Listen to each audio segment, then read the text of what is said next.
Tervetuloa Sote ATK-podcast ja huomenta jälleen ollaan jakso numero 34 vuodessa 2008 Lahti Sibelius-talo ja ollaan kertynyt semmoiseen osastojamäärään kuin 725, 66 esitystä ja 50 näytteleasettajaa. Me ollaan Lahdessa 19. päivää ja maanantai-tiistai sessioissa meillä on hyvä kevään ja kesän odotuksen aika. Ja mitä sportsi-ohjelma? Kuinka terävä? No ohjelma näyttää hyvin terävältä, eli siellä maanantaina on tosissaan avattu 19. päivä musiikilla. Kun ollaan Sibelius-talolla, niin siinä on ollut avaussoitto ja urkutaiteilija Pauli Pietiläinen soittelemassa. Ja perinteiseen tapaan sitten tässä on tätä johdon avausta, eli kuntayhtymän johtaja Jouni Mutanen on siellä avannut tilannetta ja sitten on lähdetty lipumaan sisältöihin. Siellä on ollut kuntalaisen palvelukonetta, siellä on ollut tuottavuutta ja toimintaa, odotuksia sille, kohtaako odotukset ja arki jossakin ajan hetkessä ja milloin ihmeessä ne sitten kohtaa. Sitten siellä on ollut tämmöinen mielenkiintoinen tietohallinto mahdollistajana terveydenhuollon ja sosiaalihuollon ympäristötoimen ja palvelutuotannon kehittämisessä. Tietohallintojohtaja Päijät-Hämeestä. Siinähän voisi olla vaikka jaksolle nimi. No kyllähän se tuntuu siltä, että me on vähän tietohallintojen alusta puhuttu täällä niin kuin alkujaksoissa ja nyt ollaan numerossa 34, niin ollaanko me nyt jo mahdollistajia? No näin. Siitä varmaan voidaan tänään sitten jutella. No sitten siellä on ohjelma jatkunut, siellä on ollut vanha kollega Pomo STM:stä, no hän on kyllä näköjään tuossa kuntaliittoroolissa. Mitä uudelta terveydenhuoltolaita voi odottaa? Liisa-Maria Voipiopulkki. Sitten täällä on näitä tuttuja Itkosen Penaa kertomassa niin kuin kansallisesta toteutuksesta. Formaatti on tämä moderni rinnakkaissessiot, joita on ollut 5 kappaletta. Tekniikkaa, kansallisia palveluita, sosiaalihuoltoa, hoitotyötä ja sitten toimittajajuttuja. No sit siellä on ollut yhteinen illanvietto Kauppahotelli Grandissä ja siirrytty tiistaihin, rinnakkaissessiot jatkuu, lounas ja näyttely.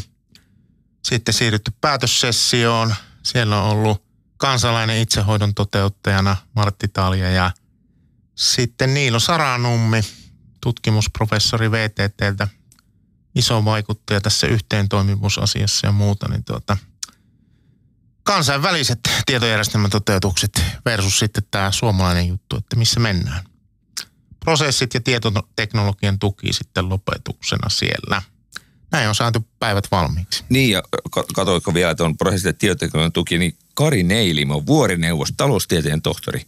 Kyllä. Nyt on tullut niin kuin talous mukaan tähän. Kyllä, ei ole vaan materiaalia linkitetty tuohon.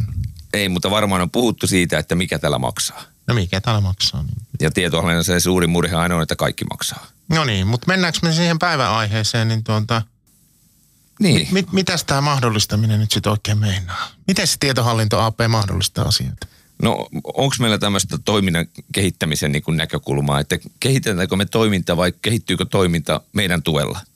Me ollaan tukipalvelu niin kuin tietohallinnossa, niin ehkä asemoiduttu siihen, että me ei olla ikään kuin semmoisia niin kuin itsessään pyöriviä nörttejä, vaan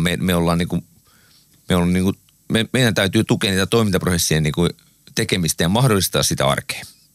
Näin meidän täytyy. Ja pelkästään se, että me ollaan siinä mukana, niin se roolikin on koko ajan vaan kasvanut siinä arjessa. Ja totta kai odotukset on kasvanut, tietohallinto-odotukset, ja sen takia tietohallintoja on aika erilaisia. Kyllä. Tässä näillä hyvinvointialueilla tässä hetkessä. Vai mitä ajattelet? Niitä tapojahan järjestää on varmaan niin kuin tosi paljon. On niitä varmaan erilaisia.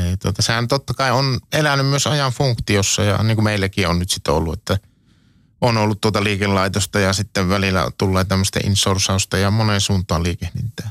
Ja on varmaan erityyppisiä, eri kokoisia tietohallintoja, että on niin kuin hyvin isoja, vahvasti resurssoituja tietohallintoja. Sitten voi olla tämmöinen niin kuin aika suppea tietohallinto, keskittyy ostamiseen, siihen yleisohjaukseen, arkkitehtuurilinjaukset, joku tämän tyyppinen ja sitten on paljon vaikka in-house ja muuta toimia siinä ympärillä. Ja sit mä paljon puhun tietysti siitä, kun olen tietohallinnossa ollut itse töissä niin kuin jo 10 vuosia ajan, niin miten meidät nähdään? Nähdäänkö meidät tietohallinnot kumminkin vähän niin kuin erilaisena yksikkönä siellä hyvinvointialueella tai ennen aikaan siihen sairaanhoitopiirissä tai sairaaloissa, niin me ollaan varmaan semmoinen aika erilainen olio. Erilainen verrattuna mihin? Verrattuna normin tukipalveluun, että minkälaista tukipalvelua meiltä saadaan. Että meiltä ei saa ruokaa, meiltä ei saa tavallaan, meiltä ei saa sähköä tai vettä tai lämpöä tai muuta. Mitä meiltä saa? Toimivia IT-palveluita. Meiltä saa tietoa. Meiltä saa tietoa, mutta se tieto pitäisi on kumminkin, ne vaatimukset sinne tiedolle on kumminkin aika kovia ja ne on tosi muuttuvia. Kaikki ymmärtää niin kuin lämpöä. Mutta sitten kun onko sulla niin kuin se oikea tieto? Eikö se ole tietohallinnon niin kuin ydinkysymys, että onko sulla se oikea tieto?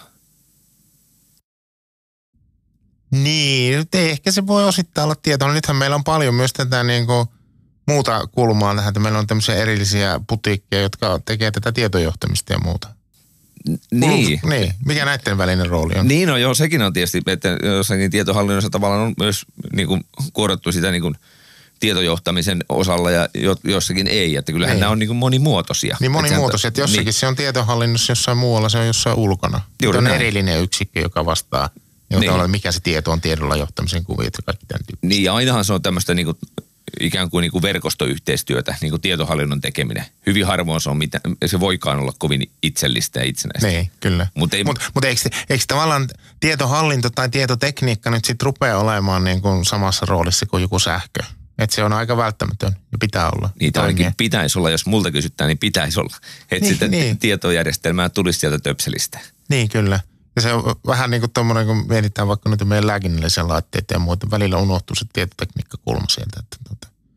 Niin. Siinä pitäisi olla se tick the box, että käyttääkö sähköä. Ja jos se melkein sähköä käyttää, niin sitten siellä on joku tietohallintoyhteyskin. Mutta kyllä me tarvitaan tähän niin kuin historiaa tueksi, että miten nämä tietohallintot on kehittynyt. Mutta mulla on Portsi vielä itse niin kuin liian syvällä tässä tietohallinnon tarvemaailmassa. Joo, ja sitten mä oon katsottaa silleen untuviikko, kun mä en ole ollut tietohallinnossa kovin pitkään. Että ihan vaan vähän aikaa. Niin sulla on paljon pidempi kokemus. Niin, mutta sä oot nähnyt tätä sitten. No miten se tietohallinto nähdään siellä sun elämässä, kun nyt olet tietohallinnossa, mutta aikaisemmin et ollut. Miten sä oot nähnyt sen tietohallinnon? No se on ollut välillä niin kuin tämmöinen, saaks tässä olla rehellinen? No. Kun kahdesta ollaan, niin kukaan ei kuule. Niin, onhan siinä välillä ollut semmoinen, että tämä on vähän niin kuin tämmöinen kehittämisen jarru ja kaikkea ikävää ja muuta. Että nyt vaan pitäisi tehdä tämmöistä ja tommosta. Mutta ei aina välillä taivu sitten. Mutta tulee aina joku este. Nyt Portsi täytyy sanoa, että meidän täytyy nyt vieras, joka ei ole tämän kehittämisen jarruin tähän mukaan. Joka paremmin ja pitemmältä ajalta ymmärtää, että miten näitä tietohallintoja on kehittynyt ja miten nämä on mahdollistanut. Mitä nämä on mahdollistanut nämä tietohallinnot tässä meidän sote-ATK-elämässä? Joo niin, no kukas meillä on tässä niin kuin vieraana? Meillä on tänään vieraana Noora von Fiant ja ATK-presidentti, tällä hetkellä eläkeläinen. Annetaan Nooran puhua omasta puolestaan ja kerro Noora, mikä sun ajatus ja tunne on niin kuin tietohallinnosta yleensäkin? Kiitos. Ihan mukavaa, kun pääsin mukaan tähän sarjaan. Jos nyt ihan lyhyesti, nopeasti kertaisin jotain tästä mun urasta vähän niin kuin kontekstiksi tähän taustalle. Eli mähän olen aloittanut sairaanhoitajana 80-luvun alussa vanhalla Kirralla maineikkaassa sairaalassa Hyksissä ja silloinhan ei oikeastaan ollut muuta kuin noi ajavaraukset oli ATK:lla ja käyntitiedot hakattiin sinne ja potilaat laitettiin jonoon. Ja labrathan tulostui sitten yöllä aina vuodeosastoille. Yön aikana osastosihteerit sitten laitteli niitä sinne kansien väliin. Mutta sitten Peijaksen sairaala avattiin Uudellamaalla 90. Se oli Uudenmaan sairaanhoitopiirin uusi hieno sairaala, joka palveli Vantaan ja Keravan väestöä. Ja mä siirryin sitten sinne töihin toimenpideosastolle ja siellähän oli visiona olla paperiton sairaala. No eihän se oikein siihen aikaan sitä vielä onnistunut, mutta tavoite oli kyllä kova ja sitä kohti pyrittiin. Siellä sitten 98 mä siirryin tietohallinnon puolelle ja siitä asti on sitten ollut tässä tietohallintotehtävissä, erilaisissa tehtävissä. On ollut THL ja HUSin tietohallinnossa. STM:ssäkin pyörähdin. Jarikin oli silloin siellä yhdessä välissä ja ehkä käänteentekevä oli sitten tuo vuosituhannen vaihde justiinsa tuossa, että silloin Kuopiossa aloitettiin tämä sosiaali- ja terveyden tietohallintokoulutus, jossa Kaija Saranto uraa uurtavana sai tämmöisen hienon koulutuksen aikaa ja pääsin sinne sitten ihan ensimmäiselle kurssille. Ja samaan aikaan sitten perustettiin tuossa vuosituhannen vaihteessa HUS, eli yhdistettiin Uudenmaan sairaanhoitopiiri, Helsingin kaupungin erikoissairaanhoito ja HYKS. Ja sitä myöten sitten alkoi tosi iso urakka HUSissa yhtenäistämällä nämä tietojärjestelmät. Sitä ennen oli joka klinikassa ollut oma erillinen musti. Ja sitten ruvettiin ottamaan Uranusta käyttöön. Myöhemmin on vielä ollut Apottia ja Asteria ja viimeiset 3 vuotta sitten tuolla Päijät-Soten tietohallinnossa. Hyvä. Ja miten sä tunnistatko niitä, että sun on helppo ollut sinne toimintaprosessiin niin kuin lähteä sitä muutosta tukemaan tai kertomaan siitä järjestelmästä, kun ainakin tässä historiasta niin olet ollut monessa murroksessa ja muutoksessa mukana, niin sulla on varmaan tullut semmoinen, että tietohallinnon rooli on kumminkin olla jollain tavalla kosketella sitä muutosta siellä toimintaprosesseissa, niin minkälaisia keinoja sulla on ollut omassa työssä? No itsellähän se on ollut tosi niin kuin helppoa siinä mielessä, että on ymmärtänyt ne organisaation prosessit, tietää miten se potilaan hoitoprosessi kulkee ja mitkä siinä on ne tavallaan ne kipupisteet. Ja sitten ehkä yksi hirveän tärkeä asia on, että osaa puhua sitä käyttäjien kieltä. Että hirveän usein tietohallinnon tehtävä on olla niin kuin tulkki sen toiminnan ja järjestelmätoimittajien välillä, koska ne puhuu ihan eri kieltä. Ja siinä ei varmaan haittaa, että tulee itse sieltä toiminnan taustasta. Ei se haittaa. Se on kyllä ihan hirveän suuri etu. Tämä on niin kuin tosi hyvä niin kuin realisoida näin tämä ajattelu, että me tosiaan tarvitaan olla niin kuin tulkki siinä kielessä ja että me ollaan niin kuin vähän niin kuin eristäydytään liian helposti siihen teknologian taakse ja se teknologian tarve on kasvanut. Miten näet, Noora, että onko se teknologia kumminkin koko ajan vaan niin kuin, onko se vaativampaa kuin aikaisemmin? Mihin suuntaan? Kyllähän se on just noin niin kuin sanoitte siinä hetki sitten, että tietotekniikkahan on nykyään mukana kaikessa. Et ei oikeastaan ole sellaista laitetta sairaalassa nykyään, johon ei liity tietotekniikkaa ja se pitää ottaa aina huomioon. Ja kyllähän ne vaatimukset varmaan kasvaa ja ehkä käyttäjien kannalta kaikista hankalin juttu on se, että jos käyttöjärjestelmät on erilaisia ja kirjautumiset on erilaisia ja sitten se niin kuin varmaan se tuska on nyt hirveän suuri, että sitä tietoa pitää kirjata hirveän moneen eri paikkaan, se on hajallaan ja sitä on hirveän hankala löytää. Ja sitten tietohallinnon täytyisi tavallaan tähän se problemaan keksiä se parhain tapa pärjätä ja menestyä. Niin. Mitä sä näet tavallaan, että onko semmoinen huippuhetki ollut tai semmoinen tavallaan ajatus, että tässä kohtaa mä onnistuin, tämä oli hieno muutos tai tämä oli hieno toteutus, niin onko jäänyt uralta niin kuin muutama semmoinen hetki mieleen, mitä nostasit? Nyt heitit aika paha, ainahan sitä tulee ekana mieleen aina niitä, missä ei ole onnistuttu niin hirveän hienosti ja ehkä sitten toikin on vielä semmoinen juttu, että yksi ihminenhän ei niin kuin tällaisessa isossa organisaatiossa osana isoakin tietohallintoa niin pysty ihmeisiin, että ehkä ne onnistumiset on tullut just siinä, kun on niin kuin pystynyt auttamaan niitä käyttäjiä, on niin kuin löytynyt se ydinasia, mihin sitä apua tarvitaan ja siihen on sitten löytynyt joku täsmäratkaisu. No, mä olisin kuvitellut, että sä vastaat tähän jollain tavalla, vaikka Apotti tai Epic, uuden järjestelmän rakentaminen. se että nyt tavallaan ei helposti tuu mieleen sellaista asiaa, että ollaanko me vaan ongelmista selviytyjiä.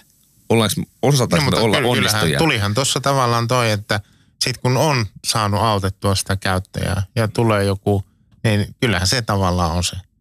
Ja se on muusta tullut aina muissakin tuossa välillä aina esille. Ja on haettu jotain tämmöistä, että vaikka puhuttu sote-uudistus tai joku hieno juttu, niin taisi olla Pätsi vai kuka se oli tavallaan ihan tämän back to basics. On kyetty auttamaan käyttäjää. Elämä helpottuu. Se on totta. Ja vielä Noora sanoi, että tässä on niinku sellaisia tavoitemaailmoja, ennen kuin palataan vielä siihen ATK-päiviin enemmän, mutta tämmöiset alueelliset saumattomat sote-palvelut kansallisiin yhteisratkaisuihin. Onko nämä alueelliset saumattomat sote-palvelut, onko nämä niinku toteutunut näihin kansallisiin yhteisratkaisuihin? No varmaan on varmaan aika pitkällekin toteutunut, mutta hyvinvointialueethan on hyvin erilaisissa tilanteissa tällä hetkellä, että nyt viimeksi siellä Päijät-Sotessa meillä oli hirveän hyvä tilanne, koska siellä oli jo aikaa sitten yhdistetty terveys ja sosiaali saman katon alle, vaikka olikin eri järjestelmät, mutta sitten onhan meillä paljon nyt näitä valtakunnallisia ratkaisuja. Tuossa 2008 ATK-päivillä puhuttiin paljon, e-resepti oli tulossa, kantapalveluita pystytettiin ja nythän on ihan arkea. Ei voisi kuvitellakaan enää, että ei meillä olisi e-reseptiä esimerkiksi käytössä. Se on tämä seuraava pointti tästä, mitä on silloin 2015 ajateltu tai 2008 ajateltu, että 7 vuoden päästä meillä on luovia teknisiä apuvälinen ratkaisuja kotihoitoon. Tämä kotihoitaminen on ehkä näin hyvinvointialueella vielä noussut niin kuin keskiöön, enemmänkin ollut, itsekin tietysti on taustalta erikoissairaanhoidosta niin kuin enemmän, mutta tämä kotihoidon niin kuin teknologiavaatimus ja vaade, niin se on mun mielestä niin kuin yksi semmoinen tietohallinnon nyt, että siihen pitäisi kyllä panostaa. Joo, ja se on valitettavasti niin, että vaikka tuossa sanottiin, että ne olisi ollut jo yli 10 vuotta nyt tällä hetkellä käytössä, niin eihän se ole niin. Eli siellä on tosi paljon vielä tekemistä. Niin on, ja sitten se teknologiavaadekin koko ajan, niitä tulee koko ajan uusia ja älykkäämpiä ratkaisuja, puhumattakaan tekoälystä. Mutta sitten tässä on vielä, että oma seurantasovelluksen ja terveyden ja hyvinvoinnin edistämiseen. Olisiko voinut Noora kuvitella, että nyt tällä hetkellä se oma seuranta, vaikka nämä hyvinvointi, niin kuin kellot ja tämmöiset, niin nehän on ihan räjähtänyt viimeisen 5 vuoden aikana. Joo, nehän on räjähtänyt, mutta nehän on edelleen niin kuin sen yksilön niin kuin oman harrastuksen varassa tavallaan. Että niin kauan kun sitä tietoa ei saada suoraan sinne potilastietojärjestelmään helposti, niin kauan se tilanne on niin kuin edelleen tämä. Niin, kun on pystynyt omaa tavallaan pulssia ja EKG-käyrää kattoon tästä niin kuin kellosta, mutta sitten tavallaan sille ei kumminkaan ole terveydenhoidollisesti niin kuin mitään merkitystä. No totta kai. Miten sä voit tolla tavalla sanoa? Onhan sillä merkitystä. Niin, no, mutta eihän se pointti siinä ole, että se sun sydänsyke niin kuin välittyisi jonnekin lääkärille tai jotain muuta ja häiritsi sitten terveydenhuollon palvelujärjestelmää. Varmaan noissa hyvinvointiasioissa niin se isoin hyötyhän on sen tyyppinen, että jos se henkilö itse motivoituu siihen, että hän huolehtii omasta terveydestä ja on niin kuin paremmassa kunnossa ja kaikkea tämän tyyppistä, on parempi toimintakyky, niin totta kai siitä tulee hyöty. Eihän se ainut hyöty ole se, että se tieto niin kuin menee johonkin palvelujärjestelmään. Niin ei, mutta tähän voi sen takia olla niin kuin sillä tavalla, että ei tarvitse tulla koko niin kuin putiikkiin. Mutta nythän ollaan ihan ytimessä. Nyt sanotaan, mitä se tietohallinto mahdollistaa? Mahdollistaako tietohallinto se, että sen omaseuranta-sovelluksen? No minusta tietohallinnon ei tarvitse tuota mahdollistaa, vaan se riittää, että sä oot ihan itse ostanut sen kaupasta. Niin, ei tarvitse omakantaan pistää dataa tavallaan tästä menee. Okei, täällä on vielä virtuaaliset toimintaprosessit, mutta mennään Noora vähän nyt siitä vai haluatko Noora vetää vielä yhteen tavalla? Niin, kyllä mä ehkä vielä sitä, että miten tietohallinto voisi olla toiminnan tukena mahdollisimman niin kuin tehokkaasti, niin kyllähän se vaatii sitä yhteistä strategiaa sen organisaation kanssa. Että mitä me ollaan tekemässä, mitkä on ne tavoitteet. Ja sitä kautta tietohallinnolle tulee se mandaatti tehdä sitten sen strategian mukaisia toimenpiteitä. Ja niin kuin jo aikaisemmin tuossa oli puhetta, niin sitten se organisaation osaaminen, tulkkina toimiminen on hirveän tärkeää ja sitä varten tarvii olla niitä henkilöitä, jotka on lähellä sitä toimintaa ja ymmärtää sitä toimintaa. Et meillähän ainakin HUSissa oli näitä ATK-koordinaattoreita, jotka oli ihan niin kuin ensiarvoisen tärkeitä siinä, että he tunsi toiminnan, he tunsi ihmiset, jotka siellä toimii, he oli lähellä. Ja tosiaan sitten yhteistyössä ja vuorovaikutuksessahan näitä asioita tehdään ja kyllä mä ainakin uskon siihen, että tietohallinnolla on niin kuin siinä kehittämisessä iso rooli, isompi kuin joskus vuosikymmeniä sitten ja varmasti jatkossa vielä isompi. Varmaan hypätään sinne ATK-päiviin, mutta mä vielä kysyn yhden tästä niin kuin tietohallinnosta, kun sulla on ollut niin tämmöiset erityyppiset roolit, että sä oot ollut siellä organisaation sisällä tietohallinnossa, vienyt siellä uudistuksia, kehittämistä eteenpäin ja sitten ollut niin kuin toisinpäin, että tämmöisessä niin kuin erikseen perustetussa yhtiössä, joka tekee niin kuin sit sitä terveydenhuollon tietotekniikkaa, niin miten siinä niin kuin poikkesi työelämä? Pystytkö jotenkin vertailemaan näitä niin kuin kahta eri maailmaa? Varmaan viittaat nyt siihen Apottiin, joka oli sitten asiakkaittensa omistama yritys ja on edelleenkin, niin kyllähän siinä joutuu ottaa niin kuin toisenlaisen hatun sitten päähän tosiaan, että ei ollutkaan enää se asiakasorganisaation edustaja, vaan oli toimittajan edustajana yrittämässä tuoda heille niin kuin parempaa ratkaisua. No. Jossa kyllä mun mielestä onnistuttiinkin, että mä olen tosi iloinen nyt, että esimerkiksi toi Veli-Matti Ulander on nyt kertonut siitä, että miten Apotilla nykyään menee. No niin, yes. Hyvä. Ja nyt hei ATK-päivät, olet Noora virkaa tekevä ATK-päivien presidentti, niin mitä se merkitsee sulle? Miten sä oot päättänyt? No, mä olin tosi iloisesti yllättynyt siitä valinnasta ja onhan se kunnianosoitus tavallaan. Ainakin mä otin sen kunnianosoituksena tästä pitkästä urasta ja toimimisesta tässä sote-tietohallinnossa. Se varmasti pitää sisällään sen, että ATK-päivillä on sun uran aikana ollut joku merkitys sun etenemiselle. Niin, no en tiedä, onko etenemiselle ollut merkitys, mutta että kyllähän mä kattelin sitä listaa, niin mä oon 99 ensimmäisen kerran ollut Kuopiossa ATK-päivillä. Ja muistaakseni silloin siellä oli joku Kallaveden risteily, jossa satoi lunta. Mutta ei se meitä haitannut. Me istuttiin laivan kannella laulamassa. Ja sen jälkeen, en mä ihan joka kertaa ollut. Apottivuosit oli niin kiihkeät, että silloin en tainnut olla kuin 1 tai 2 kertaa. Mutta muuten kyllä aika uskollisesti osallistunut. Ja onhan se, ATK-päivät on mun mielestä semmoinen niin kuin tapahtuma tässä sote-sektorilla. Että siellä niin kuin on kaikki. Siellä on valtakunnalliset toimijat, siellä on kaikki nykyiset hyvinvointialueet, entisen sairaanhoitopiirin ihmiset. Sitten siellä on ne toimittajat. Siellä niin kuin tavallaan näkee kertaleikkauksella sen, että missä mennään valtakunnassa tällä sote-sektorilla tällä hetkellä. Ja sitten tietenkin hirveän tärkeänä osana on tämä verkostoituminen, vanhojen tuttujen tapaaminen ja uusiin tutustuminen. Ja sitten vielä nämä toimittajat on siinä myöskin mukana. Että ihan niin kuin mun mielestä todella tärkeä tapahtuma. Ja toivottavasti jatkuu ja pysyy voimissaan. Kyllä mulle tulee mieleen sanoa, että kun näitä jaksoja on tehty näin nyt jo monta, niin että tulisi tämmöinen sote-ATK-perhefiilis. Kyllä. Joo. Presidenttiasioista me ei ole hirveästi puhuttu tässä. No muutama presidentti on piipahtanut jo välillä on muistettu sekin kulma. Mutta kysytään nyt, kun on istuva presidentti paikan päällä täällä, niin onko käädyt tallessa? Käädyt on nyt korjattavana. Ne meni rikki. Käädyt on korjauksessa. No, ne on nyt korjattavana tuossa meidän lähellä Kultasepän liikkeessä. Ainahan se jännitys niin kuin tiivistyy, että saadaanko sitten seuraavilla ATK-päivillä uusi presidentti vai tuleeko tämmöinen vallankaappaus, että valta jatkuu. Mutta kysytään nyt näin, että onko käädyt luovutuskunnossa Jyväskylässä? On, totta kai.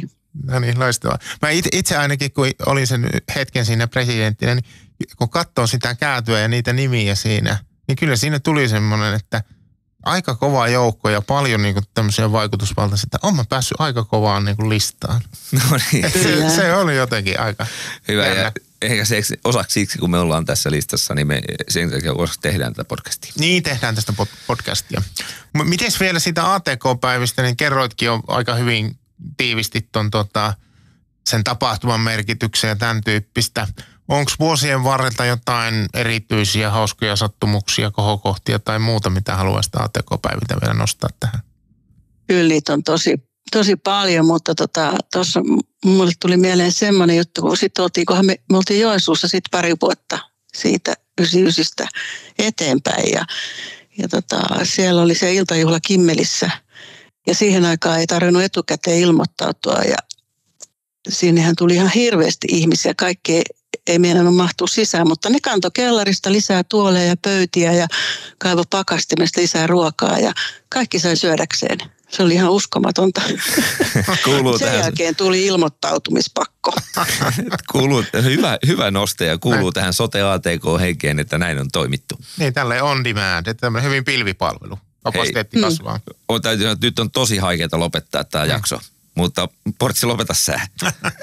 No ehkä me sitten lopetellaan, kello Kalle on tuossa, meillä on tiivis päivä ja paljon pitää saada purkkiin. Niin tosi paljon kiitoksia Noora, että pääsit tähän keskustelemaan meidän kanssa. Tosi paljon kiitos Noora. Kiitos, kun kutsuitte. Ja tosi paljon kiitoksia Noora. Yes. Sote ATK Podcast, Never Forget. Sote ATK Never Forget ja kiitos kuulijoille myös ja sitten seuraavana arkiaamuna taas uusi jakso ja katsotaan mitä asiaa silloin on tapetilla.